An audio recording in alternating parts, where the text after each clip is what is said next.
समयः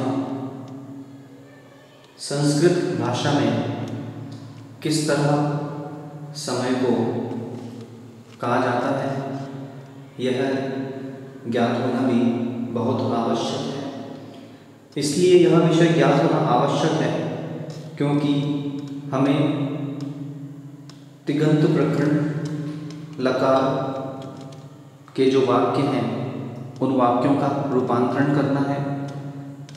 जैसे कि वाक्य है, वह विद्यालय 5 बजे जाएगा। मैंने कल 3 बजे भोजन किया था। तुम्हें वहाँ पर 5 बजे जाना चाहिए था। वहाँ 3 बजे पहुँच जाना। इस तरह के कई वाक्य हैं। लकार प्रकरण तो हमें ज्ञान हो जाएगा, परंतु अगर समय का ज्ञान नहीं हुआ तो वह वाक्य अपने आप में अधूरा वाक्य हो जाएगा। इसलिए आज हमें यहाँ पर यह सीखना है कि कैसे संस्कृत भाषा में समय कहा जाता है। बहुत ही सरल प्रणाली यहाँ पे मैं आपको बताने जा रहा हूँ, इसलिए ध्यान से यह विषय को श्रवण करेंगे। यहाँ पर गुन्नौर में विषय वर्ष 2020 चल रहा है। मैंने एक विद्यार्थी से प्रश्न किया कि किस तरह यह समय जो है इसकी स्मरण प्रणाली का सूत्र बनाया जाए, क्योंकि कई बार यह होता है कि विषय होते हैं परंतु हम उनको शीघ्र स्मरण नहीं कर पाते। तो कुछ सूत्र ऐसे होते हैं जिन सूत्रों के माध्यम से उसे शीघ्र मस्तिष्क में रखा जा सकता है। मैंने यहाँ पर एक विद्यार्थी से प्रश्न किया कि परिवार में जब विवाह होता है तो सबसे अधिक पासा कौन पलटता है। तो मुझे एक विद्यार्थी ने इसका उत्तर दिया कि सास जो होती है वो सबसे अधिक पासा पलटती है। इसलिए पहले आपको सास स्मरण में रखना होगा। सास के पश्चात मैंने कहा पासा पलटती है, तो यहाँ पर पलट कर लिखेंगे पासा। क्या बन गया? सास पासा, सास पासा, सास पासा। यह अगर आपको ज्ञान है तो आप समय संस्कृत में किसी को भी बता सकते हैं। अब यहाँ पे देखिए, सा जो है, सा से हमें लेना है सामान्य। ठीक है, ध्यान से देखते जाएंगे। सा से हमें लेना है सपाद। सा से हमें लेना है सार्ध। और पा से हमें ग्रहण करना है पादोन। यह 4 आपको मस्तिष्क में रखना बहुत आवश्यक है। सामान्य, सपाद, सार्ध और पादोन। सामान्य से यहाँ पर तात्पर्य है 0 0। सपाद से तात्पर्य है यहाँ पर 15। सार्ध से तात्पर्य है यहाँ पर 30 और पादोन से तात्पर्य है यहाँ पर 45। इसके साथ साथ 1 से लेकर 60 तक की संख्या घटिका घड़ी में होती है। तो आपको 60 तक की संख्या संस्कृत में कैसी कही जाती है इसका भी ज्ञान होना बहुत आवश्यक है। यहाँ पर आप इसे श्रवण करें। 1 2 3 4 5 6 7 8 9 10। 1 2 3 4 5 6 7 8 9 10। फिर 11 12 13 14 15 ऐसा चलेगा। एकादश, द्वादश, त्रयोदश, पंचदश, षोडश, सप्तदश, अष्टादश, नवदश, विंशति। 20 को विंशति ही कहते हैं। यहाँ पर 1 2 आप जोड़ते जाएंगे। फिर 30 आता है, 30 को त्रिंशत कहा जाता है। 40 आता है, 40 को चत्वारिंशत कहा जाता है। 50 आता है, 50 को पंचाशत कहा जाता है और 60 को षष्ठी कहा जाता है। आप अन्य ग्रंथों के माध्यम से पूरी यहाँ पर जो गिनती है इसे लिख सकते हैं, देख सकते हैं। मैंने आपको बता दिया है कि विशेष रूप से आपको 10 स्मरण में रखना है।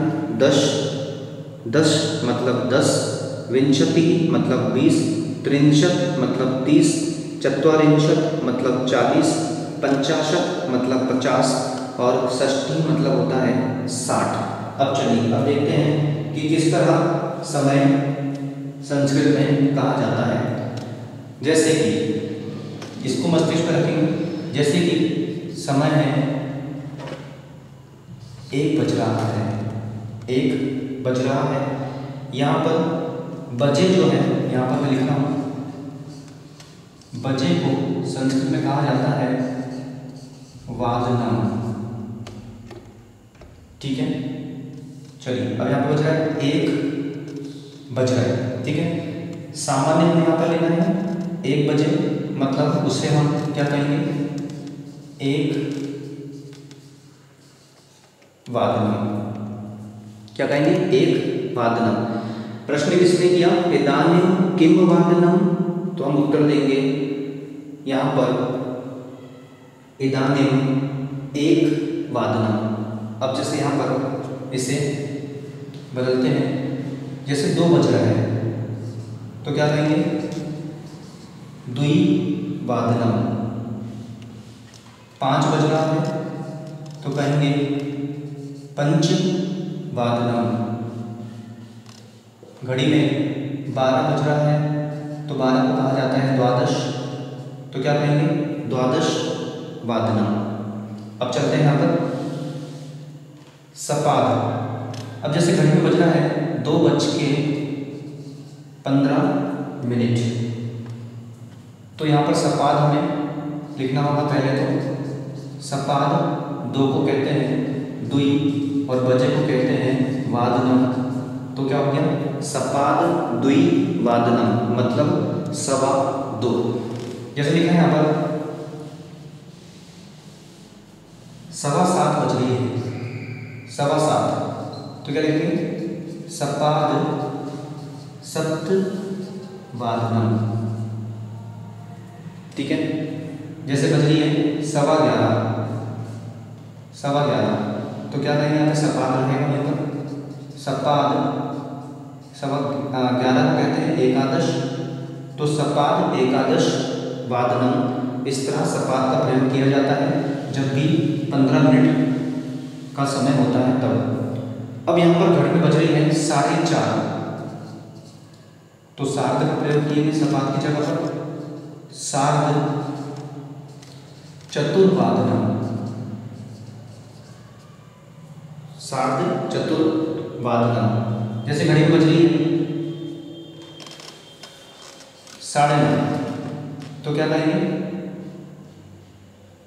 सार्ध नववादनम। ठीक है, जैसे घड़ी में बज रही है 1:30, तो इसे कैसे कहेंगे, सार्ध 1 वादनम। ठीक है, चलिए अंतिम जो है वह है पादोन। घड़ी में जैसे बज रही है 2:45, तो इसे क्या कहेंगे, पादोन द्विवादनम नहीं, इसे कहेंगे पादोन त्रिवादनम। यहाँ पे हमें जो संख्या लेना है वह संख्या इससे जो एक बढ़कर संख्या है वह हमें यहाँ पर लेना होगी, इसलिए यह बनेगा पादोन त्रिवादनम। जैसे घड़ी में बज रहा है 10:45, तो इसे क्या लिखेंगे, पहले तो पादोन लिखना होगा, पादोन एकादश वादनम। ठीक है, अगर घड़ी में मान लीजिए 5:45 होना है तो क्या लेंगे, पादोन षड्वादनम। ठीक है, इस तरह यहाँ पर यह समय बताया जाता है। अब अगर घड़ी में बज रहा है 2:04, तो इसे कैसे कहेंगे, क्योंकि यहाँ पर 4 मिनट का तो कोई प्रावधान है नहीं। चलिए इसे कहेंगे 4 जो है वो संस्कृत में 4 को कहा जाता है चतुर, और अधिक वो समय है तो क्या कहेंगे? चतुरधिक। चतुराधिक 2 है तो द्विवादनम। चतुराधिक द्विवादनम मतलब 2:04। अब यहाँ पे समय जैसे हो रहा है 3:25। तो 25 को क्या कहा जाता है? मैंने आपको बताया 20 को कहा जाता है विंशति और 5 को कहा जाता है 5। तो यहाँ पर हो गया पंचविंशति अधिक 3 लिखा है तो त्रिवादनम। ऐसा ही बना पंचविंशति अधिक त्रिवादनम। अब अगर घड़ी में समय हो रहा है 11:48 तो इसे कैसे कहा जाएगा? 40 को कहते हैं चत्वारिंशत् और 8 को कहा जाता है अष्ट। तो ये कैसे बन गया? अष्ट चत्वारिंशत् एकादश वादनम। या फिर यूं भी कह सकते हैं जैसे 48 है तो 60 मिनट में से 48 कम करेंगे तो यहाँ पर 12 बजता है, मतलब 12 बजने में 12 मिनट अभी बचे हुए हैं। तो इसे क्या कहा सकता है? 12 को क्या कहते हैं? द्वादश। द्वादश न्यून द्वादश वादनम। 2 तरीके से इसे हम कह सकते हैं। एक तो अष्ट चत्वारिंशत् एकादश वादनम और द्वादश न्यून द्वादश वादनम। अब अगर जैसे घड़ी में बज रहा है 5:55 तो इसे कैसे कहेंगे? 5:55। 55 को क्या कहते हैं? पंचाशत मतलब 50 और 5 मतलब पंच। तो ये बना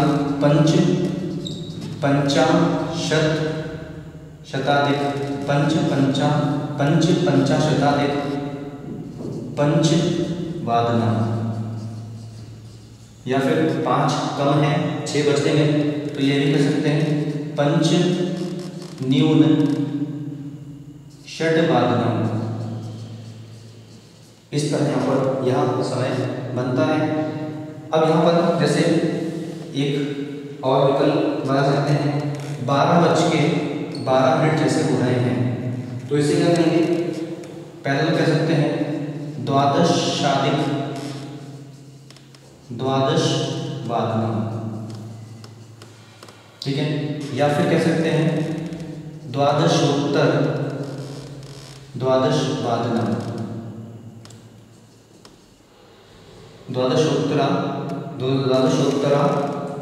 द्वादश वादनम। या फिर बहुत ज़्यादा लंबा हो जाएगा परंतु फिर भी अगर कहना चाहें तो 60 में से अगर हम 12 कम करते हैं तो यहाँ पे 48 आता है जिसे कहा जाता है अष्ट चत्वारिंशत्। तो यूँ भी कह सकते हैं अष्ट चत्वारिंशत् न्यून एक वादनम। मतलब 1 बजने में 48 मिनट शेष है, परंतु जब 30 मिनट के ऊपर यह विषय होता है तब जाके हम इस तरह का विकल्प प्रयोग करते हैं। यहाँ पर आपने समझा कि कैसे संस्कृत में समय का प्रयोग किया जाता है। लकार प्रकरण में जब हम वाक्य बनाएंगे तो इसी प्रणाली का हम प्रयोग करेंगे। यहाँ पर 1 मिनट बराबर 1 घटी होता है, 1 सेकंड बराबर 1 क्षण होता है, 24 घंटी बराबर 1 घटिका होता है, 60 घटिका बराबर 24 घंटे होते हैं और 1 दिन बराबर 60 घटिका होता है। इसी तरह यहाँ पर इस विषय को मस्तिष्क में रखेंगे। यहाँ पे सांस और पासा यह मस्तिष्क में आपको रखना पड़ेगा, तभी आप यह जो समय है इसे संस्कृत में किसी को भी बता सकते हैं और स्वयं उसका अन्वेषण भी कर सकते हैं। सांस पासा इसे मस्तिष्क में अवश्य रखें। यह समय प्रबंधन यहाँ पर पूर्ण हुआ।